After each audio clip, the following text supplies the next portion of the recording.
सपने वो नहीं जो आप बंद आंखों से देखते हैं, सपने वो जो आपको सोने नहीं देते।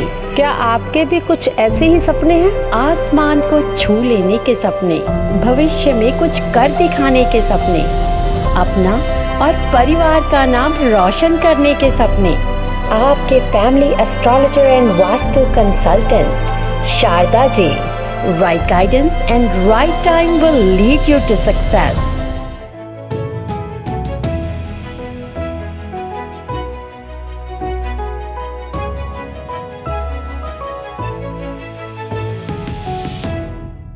सत श्री अकाल, नमस्कार, आदाब। आज के इस एपिसोड में हम बात करने जा रहे हैं मिथुन राशि वालों की यानी जेमिनाइज की। हम देखेंगे कि कैसा रहेगा आपका आने वाला साल यानी 2023 में मिथुन राशि के लिए ये नया साल क्या लेके आने वाला है। साल की शुरुआत ज़्यादा अच्छी नहीं रहेगी, लेकिन 17 जनवरी के बाद आपके लिए हालात जो हैं वो थोड़े सुखद बनने शुरू हो जाएंगे। लाइफ थोड़ी कंफर्टेबल लगेगी, क्योंकि पिछले काफ़ी समय से जो सैटर्न का ढैया चल रहा है इस राशि पे वो ख़त्म हो जाएगा, और उसके बाद जब सैटर्न जो राशि बदलेंगे वो आपके लिए फ़ायदेमंद होगी। नए साल में 4 बड़े सितारे जो हैं राशि बदलने वाले हैं। सबसे पहले राशि चेंज करेंगे सैटर्न। 17 जनवरी के बाद आपके 8th हाउस से निकल के 9th हाउस में जाने वाले हैं, और 22 अप्रैल के बाद जुपिटर यानी बृहस्पति यानी गुरु वो आपके 10th हाउस में से निकल के 11th हाउस में, जो कि इनकम का खाना होता है, वहाँ जाएंगे। राहु और केतु जो कि हमारे जो लाइफ है उसमें काफ़ी ज़्यादा प्रभाव देते हैं, ये 29 नवंबर 2023 तक जहाँ बैठे हैं वहीं बैठे रहेंगे, यानी केतु आपके 5th हाउस में और राहु आपके 11th हाउस में बैठा रहेगा। और मिथुन राशि वाले जिनको अपनी date of birth, time of birth या प्लेस ऑफ बर्थ नहीं पता होता, तो जिनका नाम के से, GH से, CHH से, D से या H से स्टार्ट होता है, वो मिथुन राशि वालों में अपनी राशि देखते हैं। तो सबसे पहले बात करती हूँ मैं हेल्थ की। हमारे जीवन में हेल्थ सबसे ज़्यादा जरूरी है। अगर आप खुश हो तो आपके साथ खुश होने वाले बहुत मिल जाते हैं। अगर आप उदास हो तो कुछ लोग वैसा मुंह भी बना लेते हैं या साथ में उदास भी हो जाएंगे जो आपके अपने हैं। लेकिन जब भी कोई बीमार पड़ता है तो उसको अकेले ही पड़ना पड़ता है, फिर और कोई चाहे कितना क्लोज हो उसको वो तकलीफ वो फील कर सकता है, लेकिन जो दुख दर्द आपको मिलता है तो उसमें हेल्थ का आपको देखना ही पड़ता है कि सबसे पहले हेल्थ बढ़िया हो। कैसी रहेगी आपकी हेल्थ, हम बात करते हैं। जो 2023 में जनरल हेल्थ जो आपकी है वो बहुत बढ़िया रहेगी। कोई भी दीर्घ रोग कहते हैं जो लंबे समय तक चलने वाला होता है, जैसे डायबिटीज़ हो गई, कैंसर हो गया, हाई ब्लड प्रेशर हो गया, तो ऐसे जो रोग हैं वो नए सिरे से लगने की कोई चांसेस नहीं है आपको। हाँ, लेकिन जिनको पहले से ये बीमारियां लगी हुई हैं वो टाइम पे अपने जो फैमिली डॉक्टर हैं उनको कंसल्ट करते रहें। 17 जन के बाद 2023 में आप लोगों को थोड़ी बहुत लेग पेन की यानी नर्व पिंच की, जिसको हम शियाटका भी बोलते हैं, उस संबंधी आपको थोड़ी बहुत समस्या आ सकती है। कभी कभी माइग्रेन, सिर दर्द या पेट की समस्या आपको थोड़ा तंग करेगी। 17 जून से लेके 4 नवंबर तक सैटर्न ने रेट्रोग्रेटरी होना है, तब आपने अपनी सेहत का पूरा ख्याल रखना है, क्योंकि उस समय आपको जो पेट संबंधी यानी डाइजेशन संबंधी या ब्लड संबंधी जो रोग हैं वो थोड़ी तकलीफ दे सकते हैं। उस टाइम पे आप वाहन भी बड़े ध्यान से चलाएं, क्योंकि अगर गाड़ी का एक्सीडेंट हो जाता है वो भी बीमारी होती है, तब भी बिस्तर पे ही लेटना पड़ता है। तो उस समय आपको बहुत ध्यान से गाड़ी चलानी पड़ेगी और सेहत का आपको ज़्यादा ख्याल रखना पड़ेगा। अब बात करते हैं हम वेल्थ की। पैसे की बात करें, ये साल आपके लिए बहुत सी ढेर सी खुशियां लेके आने वाला है। बहुत सा पैसा लेके आने वाला। 22 अप्रैल के बाद गुरु जब आपके 11th हाउस में आएंगे तो वो आपके लिए पैसा आने के बहुत से जो सोर्सेज हैं वो खोल देंगे। राहु तो पहले ही अचानक धन लाभ दे रहे हैं, गुरु भी आपके जो इनकम सोर्सेज हैं उनको बढ़ा देंगे। लेकिन एक बात का ख्याल रखें, राहु और गुरु मिलके चंडाल योग भी बनाते हैं। तब अगर हम अपनी मन मर्जी कर जाएं तो फिर पैसे का नुकसान भी हो सकता है। तो इस साल अगर आपने पिछली इन्वेस्टमेंट की हुई है तो उससे आपको इनकम बढ़ोतरी के बहुत चांसेस बने हुए हैं। लेकिन नई इन्वेस्टमेंट करनी है तो किसी नॉलेजेबल पर्सन का साथ लेके, पूरा उससे नॉलेज लेके तब ही आपको इन्वेस्टमेंट करें। और इस साल आपकी जो सेविंग्स हैं वो थोड़ी कम दिख रही हैं। पैसा बहुत आएगा लेकिन सेविंग क्यों कम है? इस साल आप अपनी मर्जी से विलिंगली आप अपनी प्रॉपर्टी के रख रखाव पे, यानी घर को और सुंदर बनाने के लिए या गाड़ियों को और सुंदर बनाने के लिए या अपने जो प्रोजेक्ट हैं उनमें पैसा लगा के वहाँ पे इन्वेस्ट कर सकते हो, जो आने वाले टाइम में आपको लाभ देगा। लेकिन पैसा आएगा बहुत। अब उसको कैसे इन्वेस्ट करना है, कहाँ इन्वेस्ट करना है, ये आपकी मर्जी है। अब हम बात करते हैं स्टूडेंट्स की। तो जो स्टूडेंट्स होते हैं उनकी पढ़ाई कैसे रहेगी? जब भी हम एजुकेशन का देखते हैं तो उसके लिए हमें 5th हाउस जो है उसको देखना पड़ता है। और इस साल भी 5th हाउस में केतु ही चल रहे हैं। 2022 की अप्रैल से लेके, यानी 2022 की अप्रैल से लेके 29 नवंबर 2023 के टाइम में जो केतु हैं आपके 5th हाउस में बैठ के आपकी एजुकेशन में रुकावटें ला रहे हैं।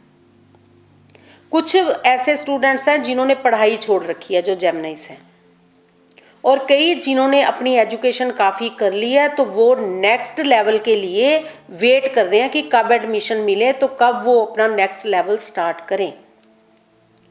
इसके लिए उनको थोड़े से उपाय करने पड़ेंगे। केतु की चीज़ों का दान करना पड़ेगा और शुक्र की चीज़ों का दान करना पड़ेगा।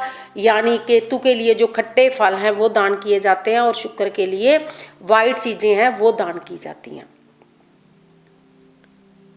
उसके बाद 22 अप्रैल के बाद जब बृहस्पति ने, गुरु यानी जुपिटर ने आपके 11th हाउस में आना है, तब वो 7th दृष्टि से आपके एजुकेशन वाले खाने को देखेंगे। तब फिर आपके लिए जो हालात हैं वो बेहतर होने शुरू हो जाएंगे, बेटर होंगे। और 29 नवंबर के बाद आपकी जो एजुकेशन है, वो जो लास्ट मंथ है आपका, वो बहुत बढ़िया रहेगा। लेकिन जो लोग अपनी कोई डिपार्टमेंटल एग्ज़ाम देने वाले हैं या फिर हायर एजुकेशन के लिए जा रहे हैं या फिर जो टेक्निकल एजुकेशन के साथ जुड़े हुए हैं, हैवी ड्यूटी मैकेनिक है, प्लम्बिंग है, डेंटिस्ट हैं, सर्जन्स हैं, तो उनके लिए ये साल जो है उनमें उनकी पढ़ाई में कोई रुकावट नहीं आने वाली। उनके लिए साल अच्छा जाएगा। और विदेश में जो जाके एजुकेशन लेना चाहते हैं उनके लिए भी साल अच्छा रहेगा, लेकिन उनको लोन मिलने में थोड़ी सी प्रॉब्लम आएगी। अब हम बात करें मैरिज की।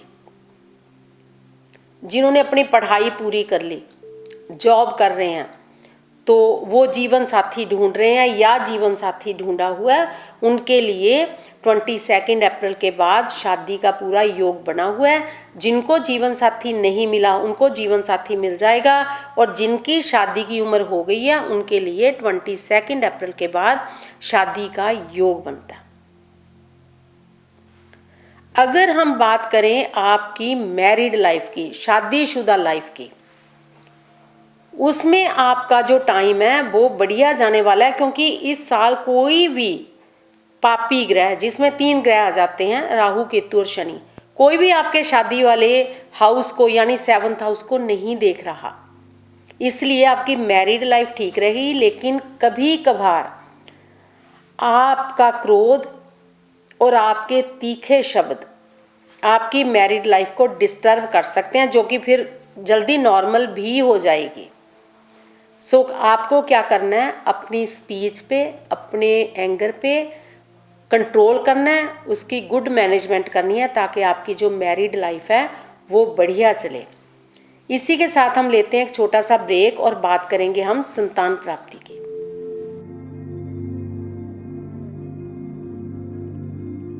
सो ब्रेक से पहले हम बात कर रहे थे जो जेमिनाइज हैं, मिथुन राशि वाले हैं, उनके शादी के योग की, जो कि 22 अप्रैल के बाद बनेगा।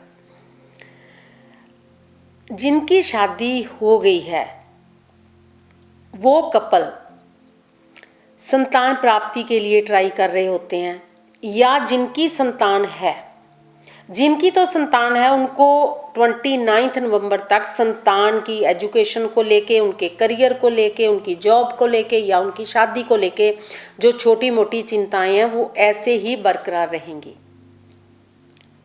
लेकिन जो कपल शादी के बाद संतान प्राप्ति के लिए, यानी जो लेडीज़ कंसीव करना चाहती हैं, उनके लिए ये साल ज़्यादा बढ़िया नहीं है। पहले जो 4 महीने हैं वो तो बिल्कुल भी बढ़िया नहीं है, उनमें उनको बहुत सी रुकावटें आएंगी। 22 अप्रैल के बाद जब जुपिटर 11th हाउस में आके आपके संतान भाव को, पंचम भाव को, जो कि एजुकेशन का भी भाव होता है, उसको देखेंगे तो थोड़े हालात पहले से बेहतर होंगे।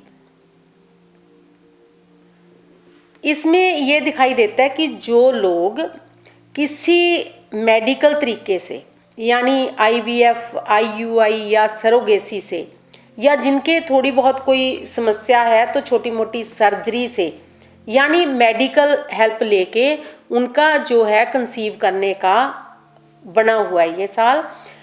लेकिन एक बात बता दूं, जिन्होंने पहली जिनकी डिलीवरी होनी है उनकी जो नॉर्मल डिलीवरी बहुत कम दिख रही है, सर्जरी का योग बना हुआ है।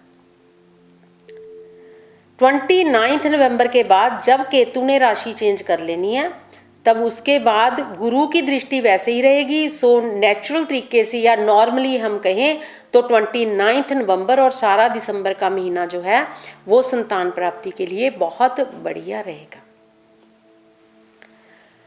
अब हम बात करते हैं जॉब वालों की, जो जॉब करते हैं, मिथुन राशि वाले, उनके लिए ये साल बहुत बढ़िया रहने वाला है। जितने भी लोग जॉब करते हैं तो पहले तो उनकी इच्छा होती है कि हमें कोई अच्छी प्रमोशन मिल जाए, अच्छी जगह पे हमें सर्विस मिल जाए और अच्छा स्टाफ भी हो, अच्छे सुपरवाइज़र हों, अच्छे मैनेजर हों। उनके लिए ये सारा कुछ बहुत सुखद रहने वाला है। कईयों की तो जॉब प्लेसमेंट हो जानी है जो ढूंढ रहे थे जॉब, और बाकी जो डिपार्टमेंटल प्रमोशन के लिए या किसी भी तरह की प्रमोशन के लिए कोशिश कर रहे थे, तो ये साल उनकी प्रमोशन के लिए बहुत ही बढ़िया है। ये साल यानी 2023 जहां जॉब वालों के लिए स्टेटस में प्रमोशन लेके आएगा, वहां उनकी सैलरी भी बढ़ाएगा, रिस्पॉन्सिबिलिटीज़ भी आपकी बढ़ने वाली हैं और आप दुगने जोश से उस रिस्पॉन्सिबिलिटीज़ को पूरा करने में लग जाओगे, जिससे आपके जो अधिकारी हैं, जो आपके सीनियर्स हैं, वो खुश रहेंगे सारा साल। और जिनके साथ आप काम करते हो, यानी आपके जो कलीग्स हैं, उनका भी आपको फुल कोऑपरेशन मिलेगा। इससे ज़्यादा और आपको क्या चाहिए। और बात करती हूँ मैं जो बिजनेस पर्सन है,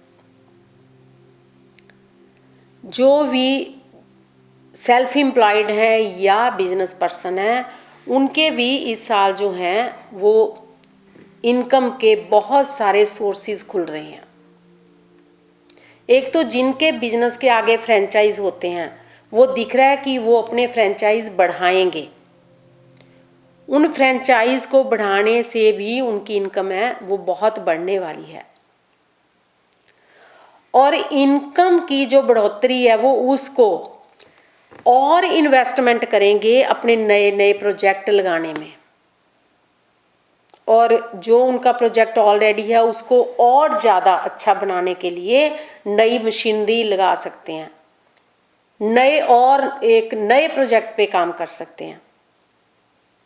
ये टाइम इनके लिए बहुत बढ़िया रहने वाला है। बिजनेस को लेके उनको नई नई यात्राएं करनी पड़ सकती हैं जो कि उनके लिए बहुत फ्रूटफुल होंगी। और इस साल नए नए लोगों से आपके संपर्क बनेंगे, कांटेक्ट बनेंगे, जो कि आने वाले टाइम में आपके लिए बहुत फ्रूटफुल सिद्ध होंगे। नए ऑर्डर मिल सकते हैं, नई कॉन्ट्रैक्ट मिल सकते हैं आपको। लेकिन एक एडवाइस मेरी जरूर आप सुन लें कि जो बिजनेस पर्सन है वो अपनी क्वालिटी को बहुत अच्छा रखे। ऐसा ना हो कि पैसे बनाने के चक्कर में वो क्वांटिटी पे ध्यान दें और क्वालिटी पे ध्यान देना बंद कर दें, क्योंकि जब सैटर्न रेट्रोग्रेटरी होंगे 17 जून से लेके 4 नवंबर तक, तो थोड़ी बहुत प्रॉब्लम किसी ना किसी तरह की आ जाती है और मानसिक परेशानी आपको हो सकती है।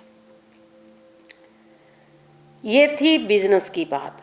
अब ये है कि कोर्ट केस की बात भी कर लें। कई लोगों के लीगल इश्यूज होते हैं, चाहे फैमिली को लेके हों या फैमिली में हों या इंसेस्टल प्रॉपर्टी को लेके हों, या फिर कई जॉब में किन्हीं लोगों के किसी ना किसी तरह की कोई प्रॉब्लम आती है, या फिर आपके बिजनेस से रिलेटेड हों, वो इस साल आपके हक में जाएंगे।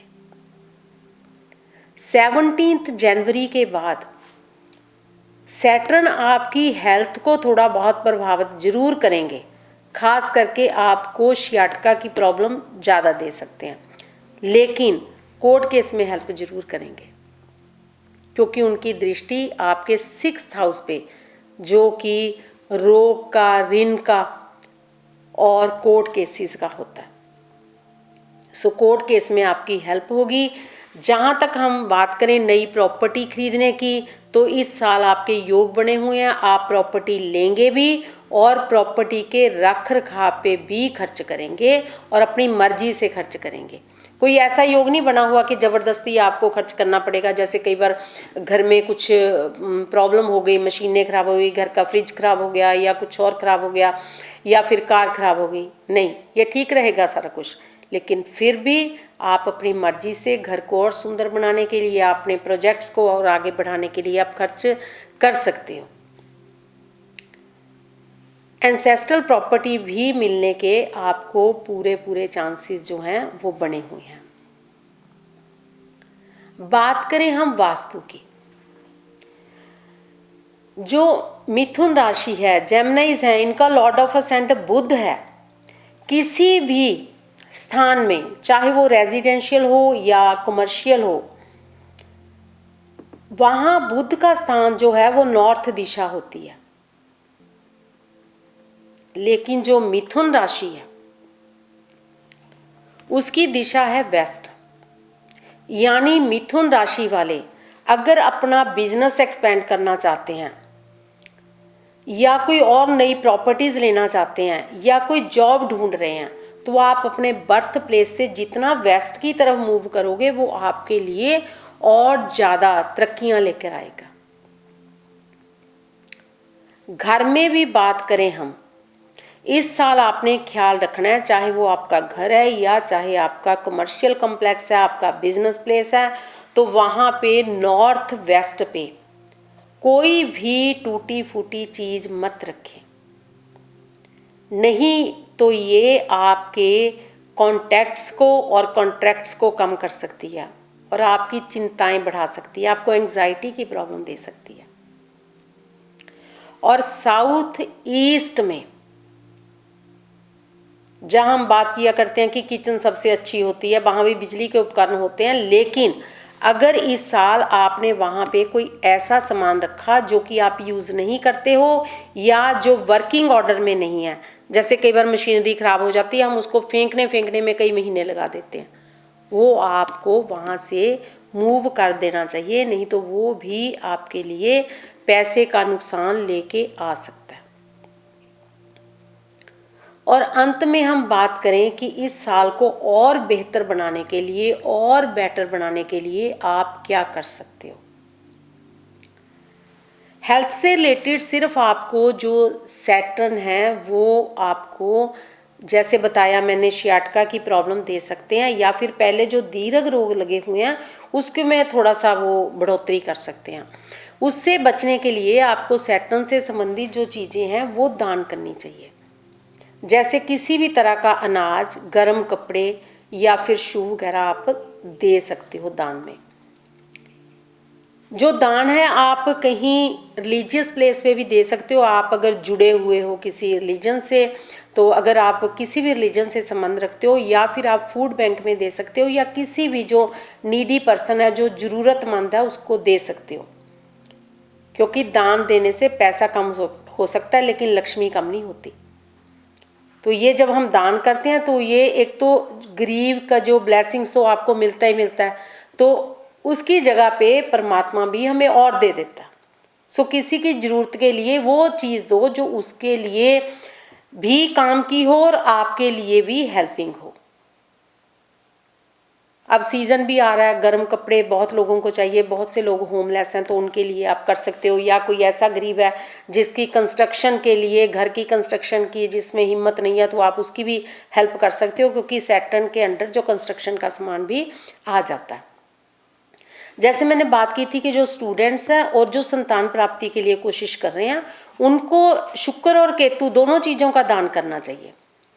केतु के लिए जो सावर थिंग्स होती हैं, सावर इन टेस्ट, यानी जो खट्टी चीज़ें होती हैं, जैसे लेमन हो गए, लेमन पिकल हो गया, ऑरेंजेस हो गए, और इवन जो बनानास होते हैं, केले होते हैं, वो भी चाहे खट्टे नहीं होते लेकिन वो बृहस्पति और केतु दोनों के लिए दान किए जाते हैं। शुक्र के लिए जो वाइट चीज़ें दान की जा सकती हैं। अगर आप अपना बर्थ स्टोन डालना चाहते हैं तो आपके लिए हरा पन्ना सबसे बढ़िया। हरा पन्ना पहनने से आपकी हेल्थ भी गुड रहेगी और आपकी प्रॉपर्टीज़ की चीज़ें भी जो ज़्यादा हैं वो बनेंगी। तो ये था हमारा आज का एपिसोड। अगर आपके भी कोई क्वेश्चन हैं तो आप मुझे ईमेल कर सकते हो, टेक्स्ट कर सकते हो, कॉल भी कर सकते हो। और सारे जो एपिसोड हैं वो शारदा जी एस्ट्रोलॉजर भर के आप यूट्यूब पे भी ढूंढ सकते हो, और हमारी वेबसाइट भी, उस पर भी हमें विज़िट कर सकते हो, क्योंकि सारा स्टफ वहाँ पे भी पड़ा है।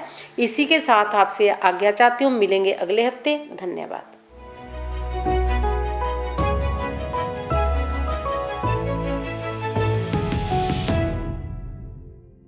सपने वो नहीं जो आप बंद आंखों से देखते हैं, सपने वो जो आपको सोने नहीं देते।